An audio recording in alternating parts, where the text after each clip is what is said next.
वला कुव्वता इल्ला बिल्लाहिल अलिय्यिल अज़ीम। उफ़व्विज़ु अम्री इलल्लाह इन्नल्लाह बसीरुम बिल इबाद। बिस्मिल्लाहिर रहमानिर रहीम। अल्हम्दुलिल्लाहि रब्बिल आलमीन। अस्सलातु वस्सलामु अला अशरफिल अंबिया'i वल मुरसलीन खातिमिन नबिय्यीन रहमतुल लिल आलमीन अबुल क़ासिम मुहम्मद अल्लाहुम्मा सल्लि अला मुहम्मद व आले मुहम्मद व अहले बैतिहि तय्यबीन अत्ताहिरीन अल मासूमीन अल मज़लूमीन ला सियमा अला बक़ियतिल्लाहि फिल अरदीन व लअनतुल्लाहि अला अअदाइहिम अजमईन मिन यौमिना हाज़ा इला क़ियाम यौमिद्दीन। रब्बि इश्रह ली सदरी व यस्सिर ली अमरी वहलुल उक़दतम मिन लिसानी यफ़क़हू क़ौली। अम्मा बअद फ़क़द क़ाल अल्लाहु तबारक व तआला फ़िल क़ुरआनिल मजीद व हुवा अस्दक़ुल क़ाइलीन व क़ौलुहुल हक़। बिस्मिल्लाहिर रहमानिर रहीम। वल अस्र इन्नल इंसाना लफ़ी खुस्र इल्लल्लज़ीना आमनू व अमिलुस्सॉलिहात व तवासौ बिल हक़्क़ि व तवासौ बिस्सब्र। अल्लाहुम्मा सल्लि अला मुहम्मद व आले मुहम्मद। सारी तारीफ व हम्द व सना उस परवरदिगार आलम के लिए, उस अल्लाह के लिए हर प्रेज, हर बढ़ाई, हर हम्द कि जिसने हमें ये अपॉर्चुनिटी दी कि जहां दुनिया में कोविड से तमाम परेशानियों के बावजूद बहुत से काम रुके हुए हैं, लेकिन आज़ादारी फिर भी चल रही है। और अगर अल्लाह ये अपॉर्चुनिटी न देता, अगर अल्लाह हमें ये सलाहियत न देता, तो हम ये नहीं कर पाते। जहां हमने इस बात के बारे में बात की कि अल्लाह ने इंसान और जिन को नहीं पैदा किया सिवाय इसके कि वो बंदगी करे, और उस बंदगी याबुदून से मुराद, जैसे छठे इमाम ने फरमाया कि यारिफून है, यानी उसकी मारिफत हासिल करें। और यारिफून का असल हिस्सा विलायत अमीरुल मोमिनीन अली इब्न अबी तालिब अलैहिस्सलाम। यानी अगर हम ब्रीफली कहें तो अल्लाह ने नहीं खल्क किया, नहीं पैदा किया जिन और इंसान को सिवाय इसके कि उसकी हुज्जत, उसके वली अमीरुल मोमिनीन से लेके आखिरी इमाम तक की विलायत व इमामत के ज़ेर साया ज़िंदगी गुजारे। और ये विलायत सिर्फ एक ज़माने के लिए महदूद नहीं है, ये हर ज़माने में थी। हमारा मौजू वो नहीं है। अब हमारा मौजू जब ये बात तय हो गई कि अल्लाह चाहता ये है कि इंसान इस मारिफत के हिसाब से ज़िंदगी गुजारे, उसकी हर सांस, उसकी बंदगी इस मारिफत के ज़ेरे साया हो, तो आए कुछ एक्शन पॉइंट्स भी तो होंगे कि क्या करें क्या ना करें। कुछ ये भी तो पता चले कि कौन सी चीज़ें करें, कौन सी चीज़ें ना करें। कैसे पता चले कि कौन से काम करेंगे तो उसके मुताबिक है और कौन से नहीं करेंगे तो उसके मुताबिक नहीं है। तो इसीलिए कुरान मजीद का छोटा सा सूरा सब जानते हैं, जिसमें परवरदिगार इरशाद फरमाता है वक्त असर की कसम खाते हुए। अच्छा, ये बात क्लियर है कि जब कोई इंसान अहम बात कहना चाहता हो तो वो उसे स्ट्रेस दे के एम्फेसाइज करके कहेगा, और अगर उससे ज्यादा अहम हो, जो यकीन ना करना चाहे अगर कोई, तो एक्सट्रीम लेवल पे जो सिचुएशन आती है वो कहता है कि कसम खा के कह रहा हूं कि ऐसा ही है, और वहां यकीन कर लिया जाता है। ये आम इंसान की बात है। अब अंदाजा लगाए कि वो कसम खा रहा है जिसने इंसान को पैदा किया, वो कसम खा रहा है जिसने कसम को भी खल्क किया, तो वो कितनी अहमियत दे रहा है इस बात को, इस कसम से अंदाजा होता है कि वो कसम खा के कह रहा है कि वक्त असर की कसम, इंसान खसारे में, हर इंसान is in loss, complete loss में है इंसान, हर कोई सिवाय उसके, इल्लल्लज़ीना आमनू, एक्सेप्ट दोज जो ईमान ले आए, व अमिलुस्सालिहात, और सालेह अमल करे। व तवासो बिल हक, हक का साथ दे। व तवासो बिस सब्र, और सब्र के साथ रहे, पेशेंस के साथ इन तीनों चीजों को करे। देखिए इस सूरे पे मजलिसें बहुत सी आपने सुनी होगी। आज हमारा अहम एक्शन पॉइंट यह है कि हमने यहाँ तक डिस्कस किया कि जब बंदगी में जिंदगी गुजारनी है तो परवरदिगार दो अहम एक्शन पॉइंट कह रहा है कि एक ईमान लाए और दूसरे अमल सालेह करे। तो प्रैक्टिकली जब ये देखा जाए ईमान और अमल सालेह को, तो प्रैक्टिकल जिंदगी में अमल सालेह सिर्फ नमाज पढ़ना नहीं है, अमल सालेह सिर्फ रोजा रखना नहीं है, अमल सालेह सिर्फ हज करना नहीं है, अमल सालेह सिर्फ खुदा की राह में जिहाद करना नहीं है, अमल सालेह तमाम सिर्फ अच्छे काम नहीं है। अमल सालेह की कोई एक अहम कसौटी है, कोई एक अहम मेजरिंग यूनिट है, और वो मेजरिंग यूनिट भी अगर देखें तो रसूल खुदा की लाइफ से अगर अंदाजा लगाएं तो उसमें रसूल खुदा ने भी अल्लाह ने यही कहा कि अगर विलायत अली को ना पहुंचाया तो गोया कुछ नहीं पहुंचाया। मतलब हर अमल का दारो मदार विलायत अली पे है। तो इस मारिफत को हासिल करने के लिए हमारे एक्शन पॉइंट्स क्या होने चाहिए, एंड लेट्स डिस्कस। अगर बच्चों के सामने देखा जाए, कल हमने यहां तक डिस्कस किया कि हमारा प्रिपरेशन उस जिंदगी के लिए जिस जिंदगी में हम मैक्सिमम 100 इयर्स गुजारेंगे और उन 100 इयर्स में 20 इयर्स एजुकेशन तक का गुजरेंगे, वहां से हमारी इनकम शुरू होगी। उसके लिए हम इतनी मेहनत कर रहे हैं, और हम जब ये जानते हैं कि उस जिंदगी के बाद एक और जिंदगी है, तो उसके प्रिपरेशन में कितने आवर्स दे रहे हैं, और उसके प्रिपरेशन में जो आवर्स दे तो उन आवर्स में क्या करें। सबसे पहले तो उन आवर्स में यह करना पड़ेगा कि उनमें क्या करें मालूम करें, और वो क्या करें मालूम नहीं हो सकता सिवाय ये कि क्या करना है वो मालूम करने के लिए नॉलेज हासिल की जाए। इसीलिए तो रसूल खुदा ने हदीस में इरशाद फरमाया कि अल्लाह जब किसी के लिए अच्छाई का इरादा करता है तो उसे ये तौफीक देता है कि वो इल्म दीन हासिल करे। तो सबसे अहम ये करना पड़ेगा बच्चों के लिए, खास तौर से बड़ों के लिए, ये हर एक के लिए। लेकिन जैसे कल हमने डिस्कस किया, परवरदिगार बंदगी सिर्फ उनसे एक्सपेक्ट नहीं कर रहा है कि जिनकी जिंदगी गुजर चुकी हो, बच्चे बड़े हो चुके हैं, अब रिटायर हो चुके हैं। नहीं, हमने कल एग्जाम्पल देख लिया, बचपन से अल्लाह हर एक से एक्सपेक्ट कर रहा है कि अपनी जिंदगी बंदगी में गुजारे। तो जाहिर सी बात है, जब मैं अपने लाइफ के 8 आवर्स नॉलेज गेन करने में, वो नॉलेज गेन करने में जो मेरी यूनिवर्सिटी के लिए, मेरे स्कूल के लिए, मेरे जॉब के लिए काम आने वाली है, जिससे करियर बन सकता है, तो मुझे उस नॉलेज गेन करने के लिए भी टाइम डेडिकेट करना पड़ेगा जो मेरी हियर आफ्टर में काम आ सकती है। और उस नॉलेज को गेन करने के लिए बहुत से मेरे पास रिसोर्सेज मौजूद हैं। या मैं कोई मदरसा ज्वाइन करूं, या मैं खुद ऑनलाइन स्टडी करूं। आज इतना आसान हो गया है कि आप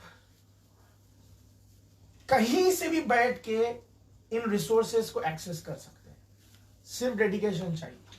मेरे हाथ में मेरा मोबाइल स्मार्टफोन है, मेरे पास आईपैड है, तो मेरा हक ये है कि क्या उस आईपैड को, उस स्मार्टफोन को, उस गैजेट को इस्तेमाल करके मेरे अंदर ये डेडिकेशन है कि 1 घंटा अगर मैं ये हर दिन सर्व करूं कि उन किताबों को, उन रिसोर्सेज को जिससे ये नॉलेज इंक्रीज की जाती है, हाउ टू प्रिपेयर आप उस जिंदगी के लिए जो मैं इसके बाद वाली जिंदगी है, मोर देन इनफ है। 1 घंटा सिर्फ,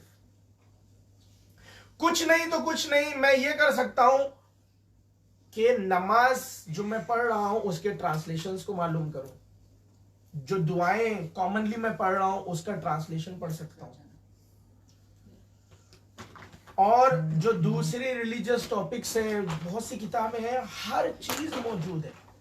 जैसे मैंने कल मिसाल दी रिसालतुल हुकूक की, ट्रीटाइज ऑन राइट्स, वैसे तौहीद मुफज्जल की, तौहीद की बुक है, इसके अलावा बहुत सी बुक्स हैं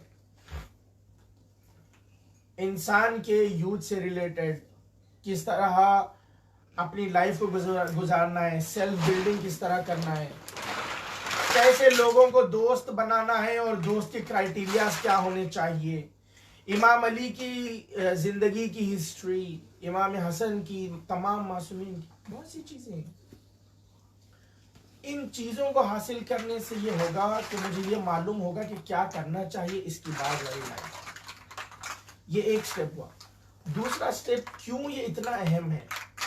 मसला सिर्फ ये नहीं है, मसला ये है कि परवरदिगार ये कह रहा है कि इट्स वेरी डिफिकल्ट। उसके बाद वाला स्टेप, अल्लाह जब ये कह रहा है वतवासो बिल हक़ वतवासो बिस्सब्र, कहने का मकसद बता रहा है कि इस रास्ते में जहां तुम्हें हक का साथ देना है वहां सब्र की जरूरत पड़ेगी। अगर सब्र की जरूरत, अगर आप कोई भी चीज का मैनुअल उठा के देख लें, किसी चीज के बारे में, ग्लास के बारे में लिखा हुआ होगा कि ये ग्लास माइक्रोवेव में इस्तेमाल किया जा सकता है या नहीं किया जा सकता, और अगर उसके स्पेशल इंस्ट्रक्शंस लिखे हुए होंगे, अगर आप इस ग्लास को माइक्रोवेव में यूज करें तो इसके हैंडल माइक्रोवेव के लिए मुनासिब नहीं है, आप उस हैंडल को ना पकड़ें, अगर मैनुअल में लिखा हुआ होगा। मिसाल दे रहा हूं बच्चों के लिए। तो जिसने इस बात को उस मैनुअल में लिखा है तो वो इस मकसद से लिखा है कि उसको पता है कि इसके हैंडल को माइक्रोवेव में जो उसके सूटेबल नहीं है रखने से फायदा नहीं होगा, अगर रखा जाए तो स्पेशल केयर करना पड़ेगा। जब एक आम इंसान किसी चीज में अहमियत रखता है अपने हर जुमले की, तो परवरदिगार जब ये कह रहा है कि वतवासौ बिल हक़ वतवासौ बिस्सब्र, ये कहना बता रहा है कि हक का साथ देने में सब्र की जरूरत पड़ेगी। ये नहीं समझना कि बहुत आसानी से बहुत स्मूथली हक का साथ दे के निकल जाओगे, नहीं। हक का साथ देना आसान काम नहीं है, हक का साथ देने के लिए तुम्हें सब्र की जरूरत पड़ेगी। चलो आज पढ़े मोहम्मद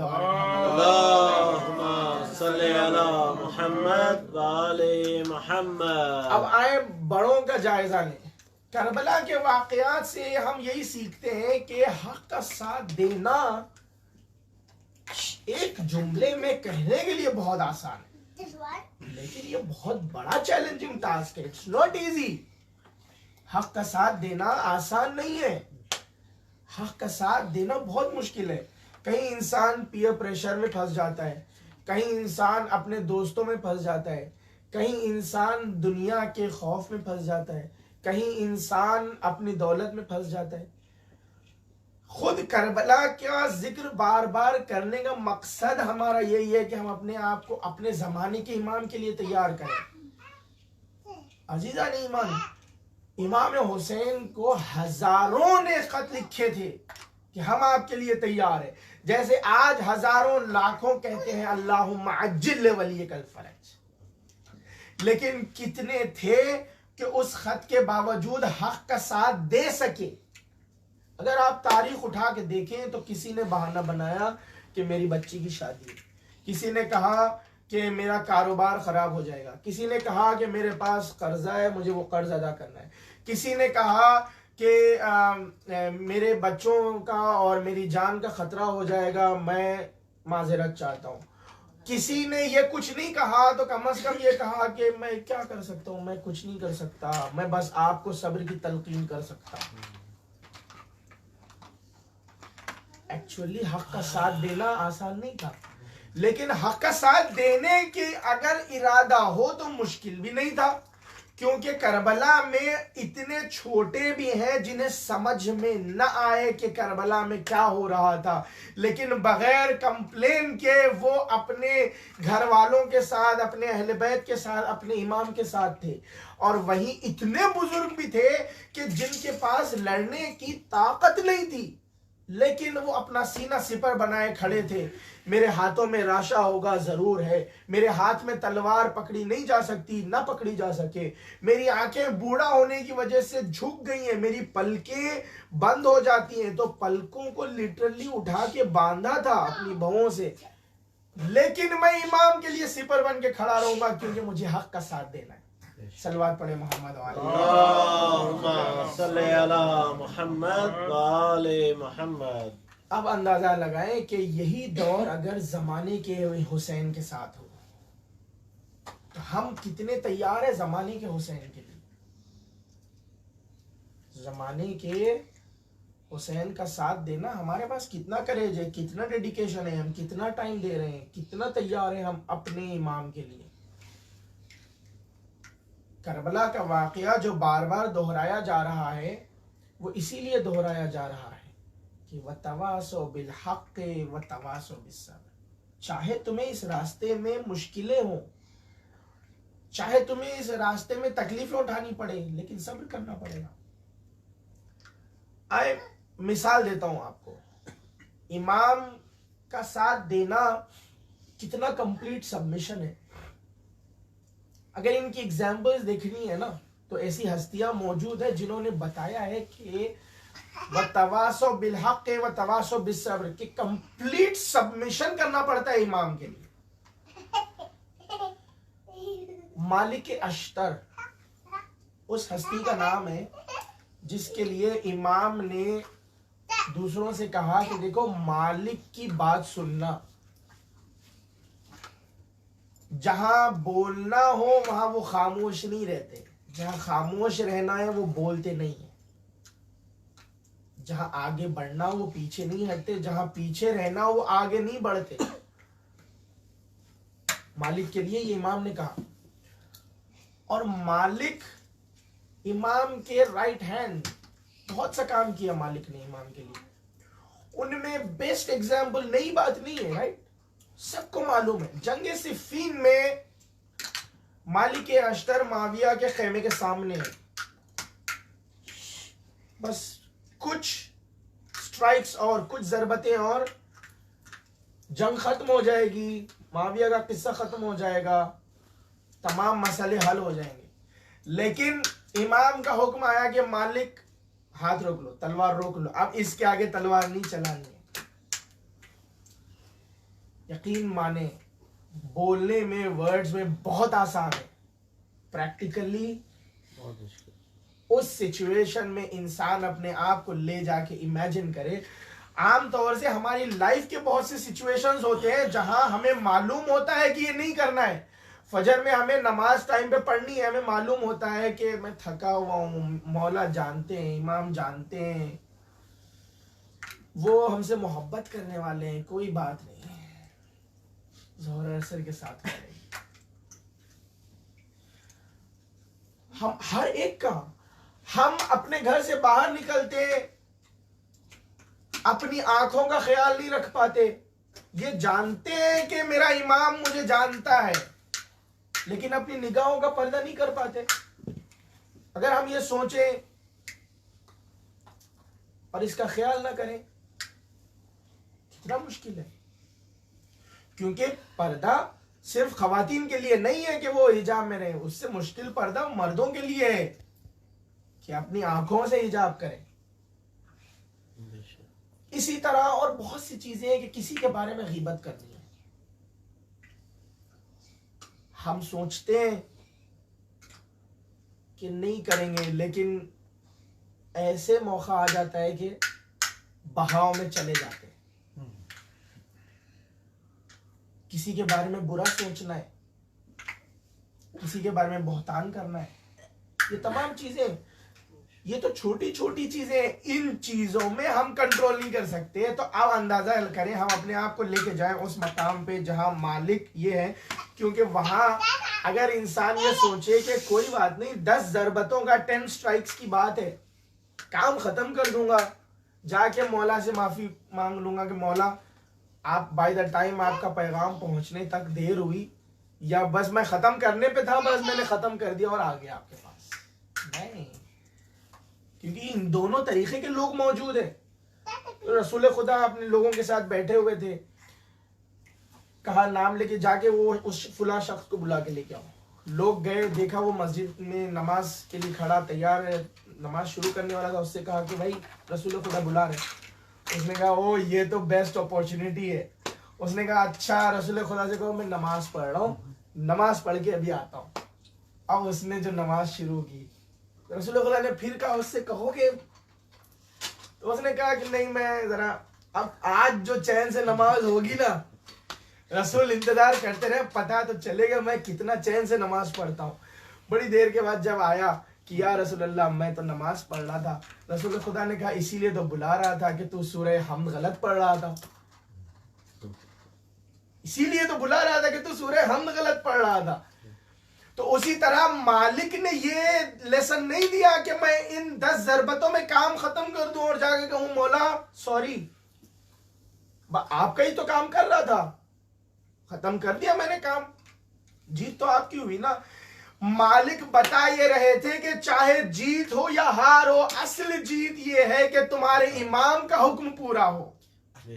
हमारी जीत ये नहीं है कि हमारी जीत हो या हमारी हार हो, यही वह फर्क है कि हमारा जीत और हार का, हमारा सही और गलत का परसेप्शन ही कुछ और है। हमारा सही और गलत का परसेप्शन सिर्फ ये हो कि हमारा इमाम क्या चाहता है, और वही है व तवासो बिल हक़ व तवासो बिस सब्र। सलवात पढ़े मोहम्मद।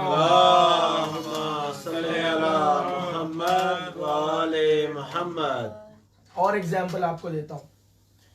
मालिक ने हाथ रोक लिया ना, किस मकाम पे हाथ रोका है, बस ये बार बार सोच के, इस जुमले पे जितना सोचे बहुत कम है। मालिक ने उस मकाम पे हाथ रोका जहां जंग खत्म हो चुकी थी, बिल्कुल सामने था माविया का खैमा, अमरियास और माविया सामने थे। किसी की हिम्मत थी अब और मालिक को वहां रोक सके? खत्म कर देते। उसके बाद अगर उनको खत्म कर देते तो सारा किस्सा उसके बाद का खत्म था। लेकिन मालिक ने हाथ रोक के बताया कि इमाम का हुक्म मेरी जीत है। मेरी जीत ये नहीं है कि मुझे ये फतह मिले मैं इन्हें खत्म करूं, मेरी जीत मेरे इमाम का हुक्म है। एक और वाकया, छठे इमाम बैठे हुए थे तो एक शख्स आया और उसने कहा कि इब्न रसूलुल्लाह, क्योंकि पांचवें इमाम और छठे इमाम का जो दौर था, हम जाफरी कहलाए भी इसीलिए जाते हैं कि वहाँ बनी अब्बास और बनी उमैया का आपस में बहुत ज़्यादा झगड़ा चल रहा था। उसकी वजह से पांचवें और छठे इमाम को थोड़ा सा मौका मिला कि वो उलूम फैला सके।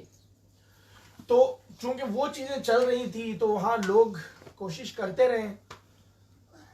अच्छा, वो जो सियासतदान लोग होते हैं ना, वो इमाम को भी अपनी जितनी सियासत जितना समझते हैं, वो इतना ही समझते हैं कि जितनी मेरी सियासत होगी उनकी भी इतनी होगी। तो वो इमाम के पास आया, चाहने वाले हैं, हालांकि चाहने वाले, इमाम के पास आया और कहा इब्न रसूलुल्लाह, असल में खिलाफत आपका हक है, ये झगड़े जो हो रहे हैं ये अपना होते रहे, इनको साइड में हटाएं, आप ख़याम करें, आप उठ खड़े हों, मैं, मेरा कबीला, इतने 1000 तलवारें आपके साथ हैं।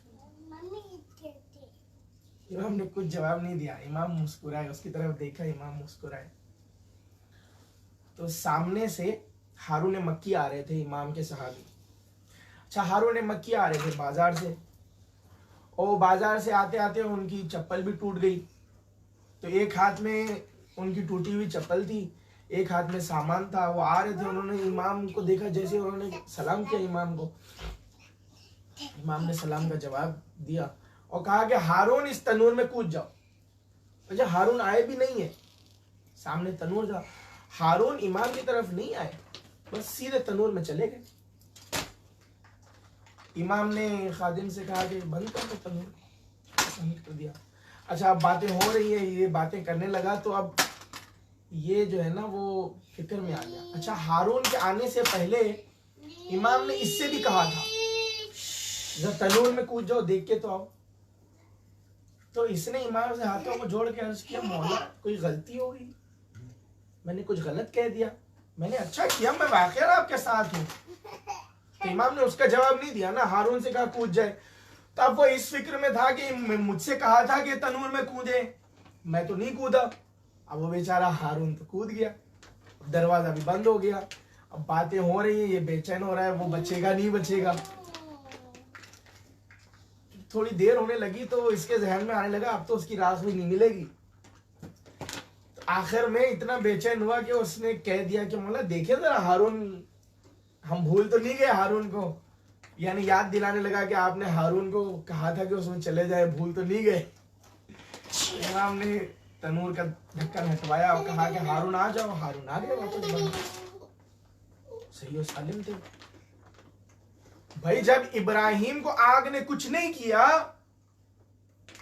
वही मारिफत, वही बंदगी, वही ईमान, वही विलायत अली के सदक़े में, तो उसी के बेटे के हुक्म पर हारून ने मक्की का क्या बिगाड़ा।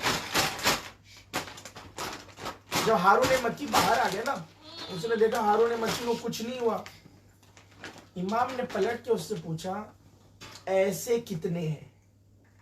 तुम कह रहे हो हजारों हैं, ऐसे कितने हैं? क्योंकि साबित कर दिया तुम खुद भी नहीं हो ऐसे। यहां जो बेस्ट लेसन है ना, उसने हारून ने मक्की से कहा, क्या ठीक है अपनी टूटी हुई चप्पल, अपना सामान रख के चले जाते। हारून ने मक्की ने कहा, खबरदार, इमाम के हुक्म को पूरा करने में इतनी ताखीर, खुदा न खास्ता। सलवात पढ़े मोहम्मद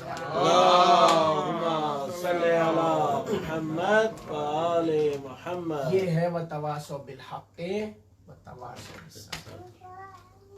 आसान काम नहीं है, बल्कि जमाना जैसे जैसे आगे बढ़ता जाएगा ये और दुश्वार होता जाएगा ज़माने ग़ैबत में।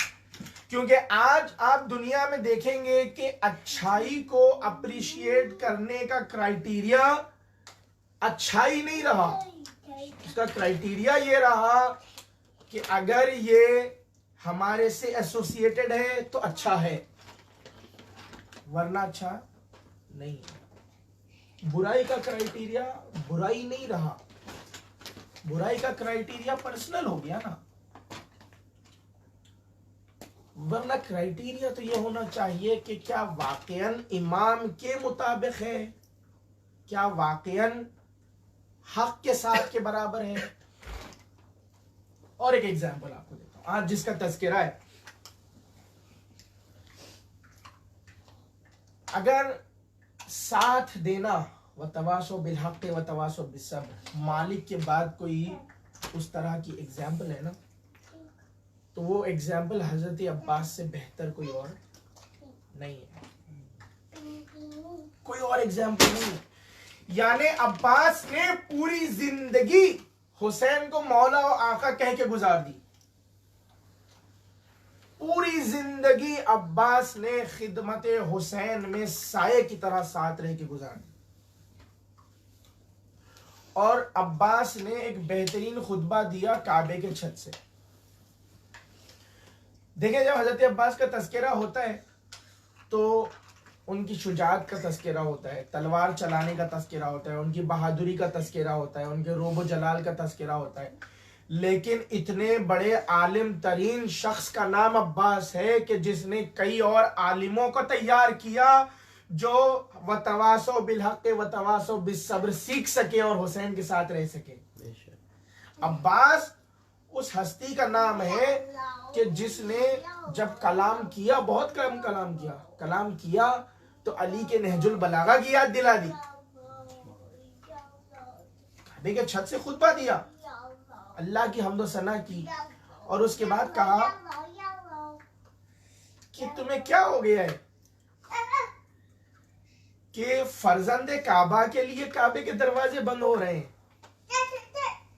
खुदा की कसम, अगर अल्लाह की मशीयत ना हो इम्तिहान की और लोगों को आजमाना ना हो, तो काबा अपने तमाम चीजों समेत जहां जहां हुसैन जाएंगे हुसैन के पीछे पीछे चला जाएगा। फिर उसके बाद कहा, और अगर मेरे मौला की सब्र की तलकीन ना हो और अगर इमाम की इजाजत ना हो तो तुम पर ऐसे हमला करूंगा जैसे एक चील अपने शिकार पे हमला करती है और उसे मोहलत नहीं देती। तुम में से कोई बाकी नहीं रहेगा। और अगर वाकई अब्बास को यह मौका मिलता तो पूरा करते, लेकिन पूरी तारीख देख लें कि हजरत अब्बास ने कितना सब्र किया। वो अब्बास जो चौथी मुहर्रम को लश्करे शिम्र के आने पर कहा गया कि खेमे दरिया के किनारे से हटाए जाएं, तो अब्बास ने तलवार से एक लाइन खींच दी और कहा हिम्मत हो तो इसके आगे आके बताना, मैं जा रहा हूं अपने आका से पूछ के आऊंगा, उसके बाद बात होगी।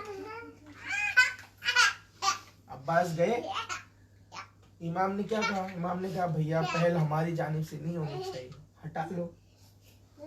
सब्र कर लिया अब्बास ने। इससे मुश्किल जो जियारतों पे गए, जो नहीं गए, और जो गए परवरदिगार बार बार उन्हें जियारत नसीब फरमाए। एक दरवाजे पे हजरत अब्बास के एक जुमला लिखा हुआ है, बेनफ्सी अंत या अखी अब्बास। ये शब आशूर का जुमला है जो इमाम हुसैन ने हजरत अब्बास से कहा। क्यों कहा? क्या मतलब? कहा मैं तुझ पे कुर्बान मेरे भाई अब्बास। क्यों कहा इमाम हुसैन ने? बड़ा मुश्किल सवाल था। इमाम हुसैन ने इसीलिए कहा क्योंकि अब्बास को भेज रहे थे कि एक रात की मोहलत ले लो ताकि रात इबादतों में गुजर जाए। अब्बास के लिए ये ज्यादा आसान था। हुसैन कह देते भैया अब्बास आज रात में इस लश्कर को तहस नहस कर दो, इनसे निपट लो। लेकिन ये ज्यादा मुश्किल था कि जो हुसैन ने कहा भैया अब्बास इनसे एक रात की मोहलत ले लो। अजीजा ने ईमान, इसीलिए हक का साथ देना सब्र के साथ बड़ा चैलेंजिंग काम है जमाने की ईमान, और आजादारी बड़े मुश्किल दौर से गुजरी है। और जब हक का साथ मजबूत इंसान देता है तो उसके खिलाफ पूरी दुनिया कुछ भी हो जाए कोई फर्क नहीं पड़ता, कोई मसला नहीं है। बस एक वाकया और रहते मसाइब ज़हमत तमाम,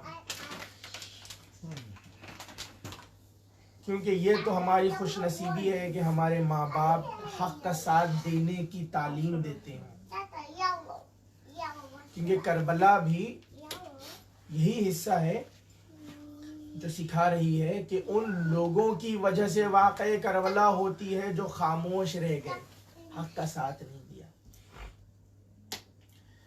एक बच्चा था, उसके माँ बाप बहुत ज्यादा अहले बैत से अदावत रखते थे, लेकिन पता नहीं उसे करीब में इमाम बारगाह थी हजरत अब्बास की, और अपने दोस्तों के साथ जाता था, उसे बहुत मोहब्बत हो जाती थी।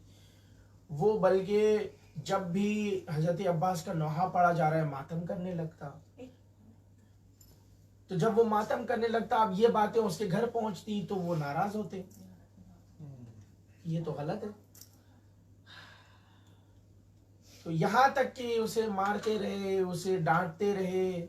जाहिर सी बात है माँ बाप की एक रिस्पेक्ट थी, वो कुछ और कह नहीं पाता था, लेकिन जूते खाने के बावजूद, तकलीफें सहने के बावजूद, जब भी मौका आता, 8वीं मुहर्रम आती, वो आवाज सुनता तो वो खींचा चला जाता हाजिरी में अब्बास की। दुआ करता कि मेरी मदद करें कि मैं आता रहूं। जब बात बहुत ज्यादा हाथ से निकल गई ना, अब सुनता नहीं है, और सोसाइटी का प्रेशर, पीयर प्रेशर जो होता है, इस हद तक हो गया कि उसके बाप ने इतना मारा कि अब वो पांव से माजूर हो गया और उसे कमरे में बंद कर दिया। अब जाके दिखा कैसे जाएगा। तो उसने कमरे से जब मुहर्रम आया तो बेचैनी आहिस्ता आहिस्ता बढ़ते बढ़ते उसकी इतनी बड़ी कि 8वीं मुहर्रम आते आते उसने चांद को देख के कहा, ए कमरे बनी हाशिम,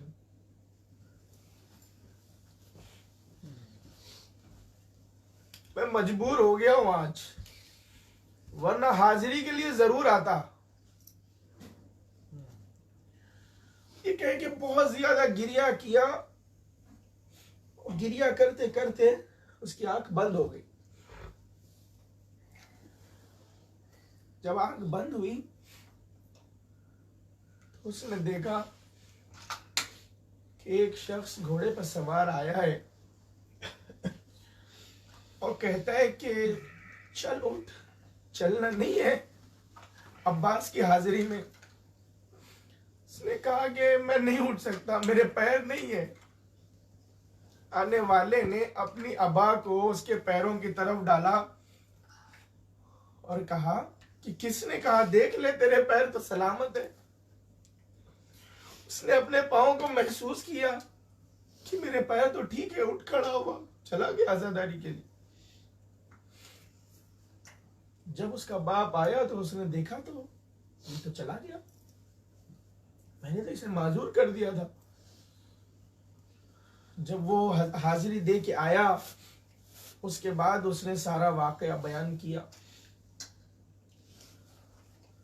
तो कुछ लोगों के लिए ऐसे वाकये की जरूरत होती है कि हक का साथ दे सके, लेकिन कुछ लोग इतने मजबूत होते हैं कि वो हक का साथ पहले से देते हैं। और करबला का तज़किरा इसीलिए होता है कि हमारी मारिफत में ऐसी मजबूती आए कि हम हक का साथ इस तरह दे सकें। बस अज़ीज़ान ईमान, आज तज़किरा उस अब्बास का है जिसने हक का साथ इस कदर दिया कि इतने शुजा बहादुर होने के बावजूद, इतनी जंग की तमन्ना होने के बावजूद मैदान करबला में तलवार न चला सके। लेकिन इमाम हुसैन ने जब हजरत अब्बास को रुखसत किया ना, तो हजरत अब्बास से यही कहा कि भैया अब्बास, बच्चों के लिए पानी की सबील करो। अब्बास मैदान में जा रहे थे, शहजादी ज़ैनब के पास इजाजत लेने आए ना, तो अपना सर झुका के करीब आके दो जानों के बैठ गए। शहजादी, इजाजत दें कि मैदान में जाऊं, पानी लेके आऊं बच्चों के लिए। ज़ैनब ने कभी अब्बास की तरफ देखा और कभी अपने बाजुओं को देखा, फिर अब्बास की तरफ देखा और फिर बाजुओं को देख के बड़ी हसरत से कहा, भैया अब्बास, बाबा ने मुझसे कहा था ज़ैनब, वो वक्त आएगा कि तेरे बाजुओं में रस्म बांधी जाएगी, लेकिन मुझे यकीन नहीं होता था जिसका अब्बास जैसा भाई हो, किसकी मजाल है कि ज़ैनब के बाजुओं में रस्म बांध सके। लेकिन भैया अब्बास, आज इस बात का एहसास हो रहा है जब तुम मैदान में जाने की इजाजत मांग रहे हो।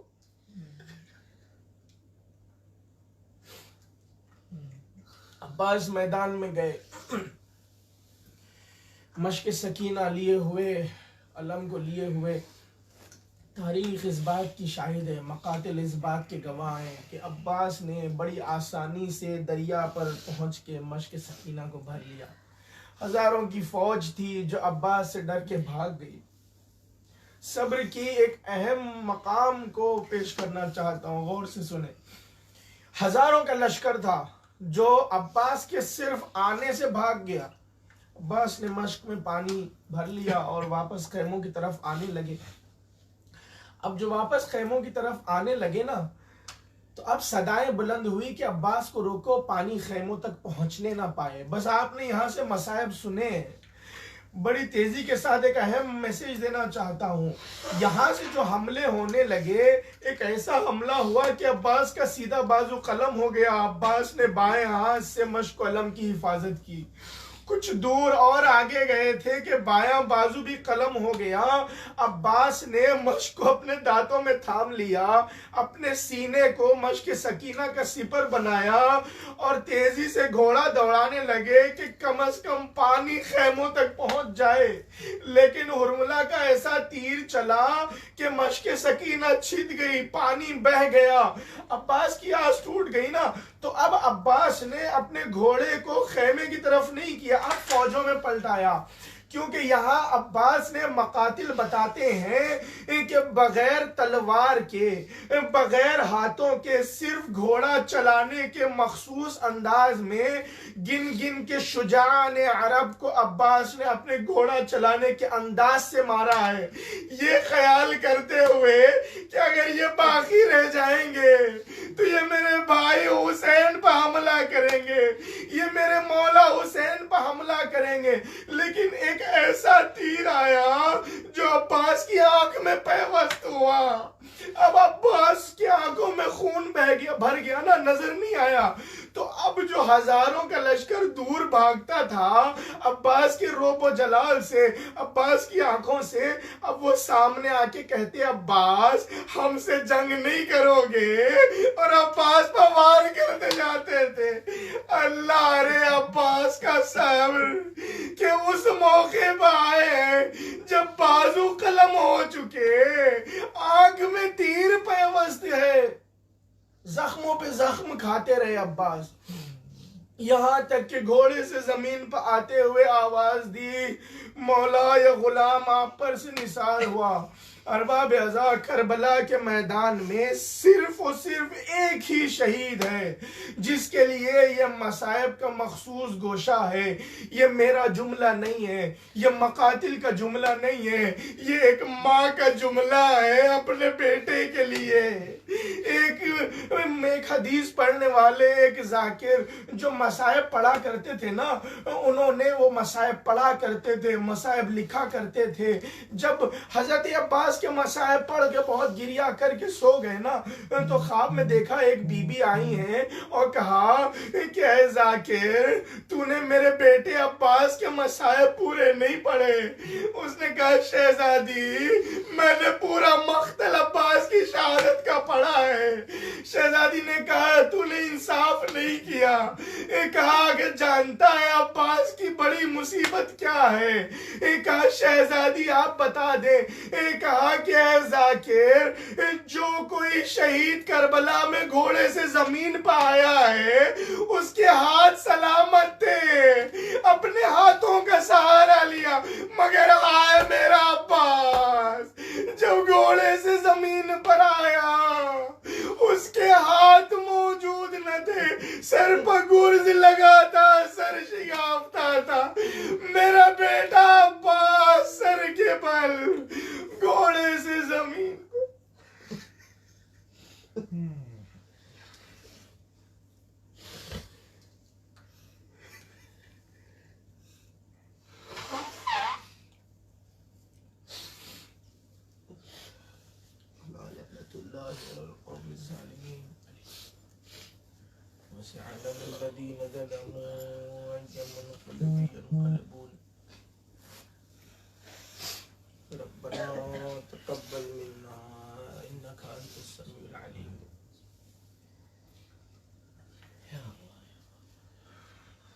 इन्ना लिल्लाहि व इन्ना इलैहि राजिऊन। रिज़न बिक़ज़ाइही व तस्लीमन लिअम्रिह। बेहतरीन दुआ का वक्त वो है जब मसाइब में आंसू बहाए जाए और उसकी मुसीबत का तज़किरा हुआ है जो बाबुल हवाइज है। वो अब्बास जिसकी हाजत थी कि करबला में इमाम हुसैन की नुसरत में जंग करूं, लेकिन जंग न कर सका। अल्लाह ने उस अब्बास को बाबुल हवाइज बना दिया। तो आए इस बाबुल हवाइज की तवस्सुल से दुआ करते हैं, परवरदिगारा हमारी दुआओं में अव्वलीन दुआ यही है कि इमाम ज़माना के ज़ुहूर में ताजील फरमा, बारेला इमाम के हम गम को बरतरफ फरमा, इमाम के ज़ुहूर के लिए ज़मीन को हमवार फरमा। परवरदिगारा इस अज़ादारी को, हमारी दुआओं को, हमारी इबादतों को कबूल फरमा, हमारी तौफीक़ात में इजाफा फरमा, हमारे गुनाहों को बख्श दे, हमारे मरहुमीन की मग़फ़िरत फरमा, जिन्हें बख्श दिया है जवार आइमा में जगह इनायत फरमा। परवरदिगारा तमाम हाज़रीन, तमाम मोमिनीन कि दिली हवाई जो मकासिद को पूरा फरमा, हमें कोई गम न दे सिवाय गम हुसैन के। अज़ादारी और अज़ादारों का तहफ़्फ़ुज़ फरमा, जहाँ जहाँ मुमीनत है उनकी जान माल इज़्ज़त व आबरू की हिफाजत फरमा। इस कोरोना वायरस की वजह से सारी दुनिया परेशान है, इसका जल्द खात्मा फरमा। हमें मौला के नासिरों गुलामों में शुमार फरमा।